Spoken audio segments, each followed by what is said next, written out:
सुंदरम निर्मम। उस फल को गाय को खिला दिया गया था, तो गाय ने भी एक सुंदर बछड़े को नहीं, मनुष्य को ही जन्म दिया, परंतु उसके कान गाय के समान थे। तो आत्मदेव बड़े प्रसन्न हुए और कहा कि आज से इसका नाम गोकर्ण होगा। बोलिए गोकर्ण जी महाराज की। इधर धुंधकारी का नामकरण के विषय में सोचा आत्मदेव ने, तो धुंधली कहती है कि सुनो, इसका नामकरण करवाने की कोई आवश्यकता नहीं, मैं धुंधली और मेरा बेटा धुंधकारी होगा, तुम्हारी कुछ नहीं चलेगी यहाँ पे। आत्मदेव तो बड़े प्रसन्न थे, कहा देवी तुम्हारी जो इच्छा, जो नाम रखना है रख लो, मैं खुश हूँ। अब दोनों भाई बड़े होने लगे, धुंधकारी और गोकर्ण। तो दोनों के स्वभाव में अंतर आया। गोकर्णो पंडितो ज्ञानी, धुंधकारी महाखला। धुंधकारी बड़ा खल हुआ, खल कहते हैं मूर्ख। मूर्ख तो एक बार सीधा हो जाता है, परंतु खल प्रवृत्ति का व्यक्ति कभी सीधा नहीं होता। और गोकर्ण जी पंडित हुए। पंडित का तात्पर्य क्या है? जो जान गया। किसे जान गया? जिसे जानना चाहिए। कौन है जानने योग्य? केवल परब्रह्म परमात्मा। और गोकर्ण जी महाराज तीर्थ यात्रा के लिए निकल गए। इधर धुंधकारी बड़ा हुआ, तो गांव के जितने चोर हैं, जितने वेश्यावृत्ति करने वाले हैं, सबके साथ उसकी दोस्ती हुई।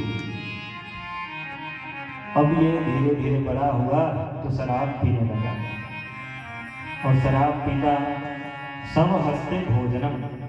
और शमशान घाट में जाकर के जो भोजन अगर कुछ दिया रखा रहता है, जो पिंडदान में रखा हुआ रहता है, उसको भोजन कर लेता है, खा लेता है। ऐसा कुबुद्धि धुंधकारी बड़ा हुआ।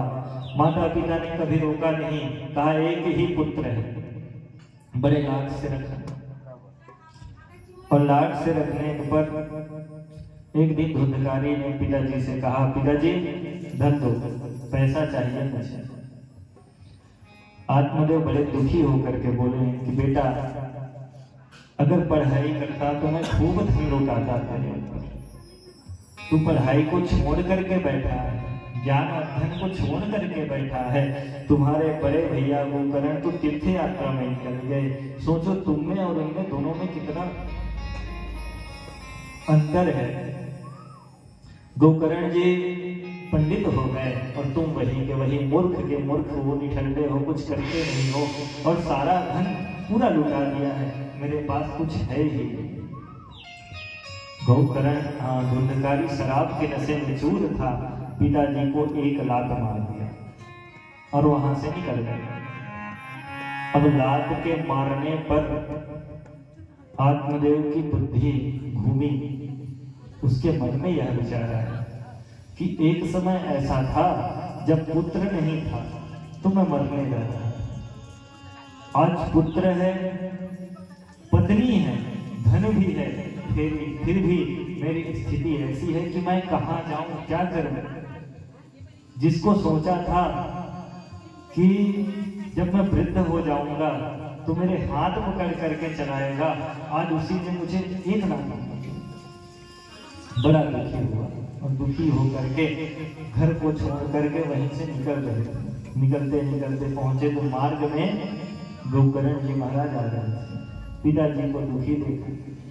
पिताजी को दुखी देख करके कहा, पिताजी रो क्यों रहे हो, क्या बात है? तो आत्मदेव कहते हैं कि गोकर्ण क्या बताऊं, जो तुम्हारा भाई धुंधकारी है ना, जिसको बड़े लाड प्यार से पाला था मैंने, उसका संस्कार किया था, जनेऊ संस्कार किया था, उसको विद्या अध्ययन करते बड़े ब्राह्मण विद्वान बनाना चाहता था, वो निठल्ला हो गया है और आज उसने मुझको एक लात मार दी। अब मेरी स्थिति यह हो गई है कि मैं उस घर में जाना नहीं चाहता, उसके चेहरे को भी देखना नहीं चाहता। मैं जाऊं तो जाऊं कहाँ बेटा?